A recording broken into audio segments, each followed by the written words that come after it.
Olá, aventureiros! Querem um bom filme de feras radioativas, zumbis e luta de gangsters? Pois tudo isso está em O Cadáver Radioativo, The Creator of Atomic Brain, original, a criatura do cérebro atômico, e de 1955. Eu sou o Luiz, você está no Monstros e Aventuras, e bem-vindos ao quadro Os Zumbis Mais Bizarros do Mundo! E vamos começar falando sobre como surgiu essa pérola. Pois bem, nos anos 30 nós tivemos o filme O Cadáver, melhor dizendo, O Morto Ambulante, originalmente The Walking Dead. Dá pra ver como o seriado atual, o título dele já foi utilizado por outras obras décadas atrás também. E nesse filme, O Morto Ambulante, nós temos um pianista que defende um casal de cientistas de ser morto por uma gangue, só que ele acaba morrendo no processo. Então os cientistas ressuscitam ele usando super tecnologia e ele vai atrás dos seus algozes. Então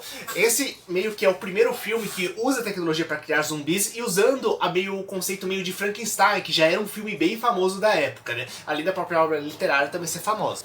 Prosseguindo então, nós temos o produtor desse filme, que curiosamente está usando o nome de Clover Productions, não usando o nome original dele, mas Carl May, ele que foi o responsável pela produção do filme, e ele já há décadas trabalhava com diversos filmes de vários gêneros, sendo que ele já havia produzido o filme de terror com tecnologia, que era O Homem Gorila, que é justamente sobre um homem que acaba se transformando numa pessoa meio simiesca. Filme esse que inclusive ganhou continuação, e filme eles com o grande ator de terror Bela Lugosi ainda por cima. Prosseguindo, ele entrou na onda depois da produção de filmes de super-heróis no cinema. Sim, nós tivemos nos anos 40 uma onda de filmes de super-heróis no cinema, no qual ele fez os cine-seriados do Batman e do Superman, sendo que do Superman temos a minissérie Superman vs o Homem Atômico, feita por ele, já trabalhando com essa ideia do cientista nuclear, onde o Lex Luthor é o grande vilão, e cada episódio ele cria uma super missão diferente, tanto para dominar Metrópolis quanto para destruir o Superman. Tanto que é o seriado que criou a super arma da Zona Fantasma, né? Afinal, se você não pode destruir o cara porque é indestrutível, vamos mandar ele para uma outra dimensão, né? Então ele fica preso lá. Então, sim, sério, a arma da Zona Fantasma do Superman, ela surge no cinema e depois que vai pros quadrinhos. Então, até que finalmente chegamos em 55, onde ele resolve entrar na onda do chamado terror atômico, né, que são os filmes que trabalham com essa questão da energia nuclear, que ficou bem evidente depois das bombas de Hiroshima e Nagasaki. E ele produz tanto o filme O Monstro do Mar Revolto, que é um filme mais clássico de monstro gigante radioativo, no qual temos um polvo gigante que ataca a cidade, quanto finalmente o filme O Cadáver Atômico. E qual é a história do filme? Primeiramente, se você está gostando, aproveita para dar o like aqui embaixo e lembre-se de inscrever-se e clicar no sininho para receber as notificações. Lembrando que o YouTube ele tá meio que desinscrevendo algumas vezes do canal e tirando o sininho de vários youtubers, né? Então vão lá, confiram se vocês estão inscritos, clicando no sininho, né? Lembrando de comentar aqui embaixo se vocês gostaram do episódio.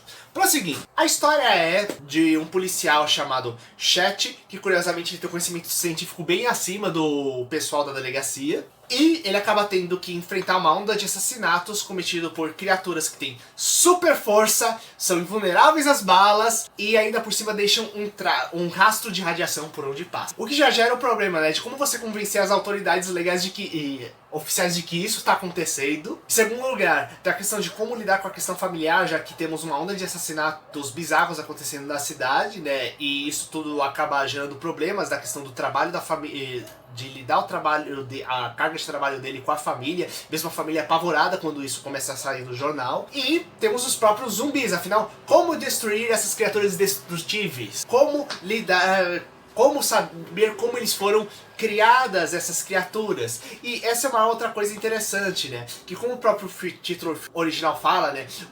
A criatura do cérebro atômico, né? Que fala justamente, fica bem explícito, o processo pelo qual são criados esses mortos-vivos.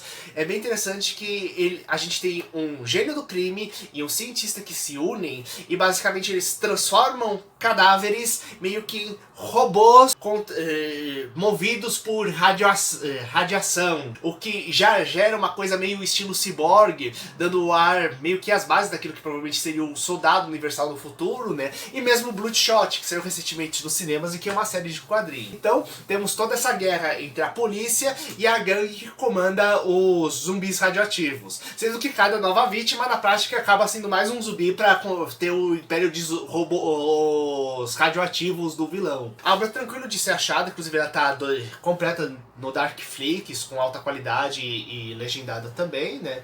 E uma coisa interessante é que ele é bem legal porque ele acaba dando uma noção de um pouco da transição que foi o conceito de radiação na época, né? Afinal, antes, no começo do século XX, a gente teve Marie Curie descobrindo os materiais radioativos e apesar de certos danos de tecido e doenças que você começou a ver que eles provocavam, a Marie Curie ela desenvolveu todo o conceito de máquina de raio-x portátil usado para ser na Primeira Guerra Mundial, para você ver as fraturas dos soldados e entrar com tratamento precoce sem desperdícios de recursos das pessoas que precisavam, sabe?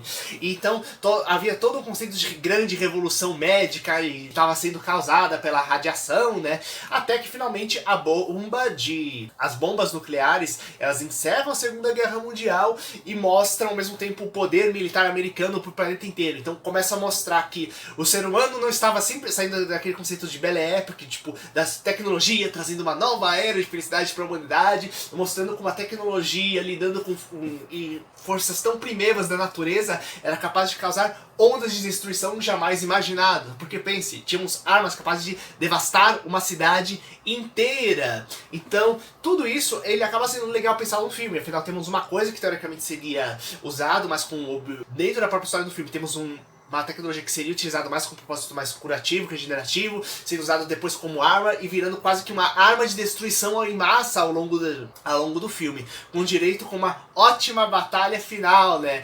Tanto entre os zumbis quanto a polícia no final da história. E vocês, amigos, que outros filmes de zumbis interessantes vocês já pegaram, vocês assistiram e que fogem do tradicional, que gostariam que a gente descobrisse aqui? E não precisa parar por aqui, porque além de termos vários links interessantes aqui embaixo, se você temos e várias playlists, se você quiser ajudar o canal, nós temos nossa lojinha virtual da Magazine Luiza aqui embaixo. Então se você já faz compras normais pela Magazine Luiza, dá pra você comprar usando o link aqui embaixo, fazendo as compras normais, só que dessa vez sem custos adicionais. E ainda por cima, nós vendemos nas nossas lojinhas, dentro da lojinha também tem vários livros e filmes para vocês pegarem, comprarem, para vocês assistirem também. Então galera, até o próximo vídeo, falou!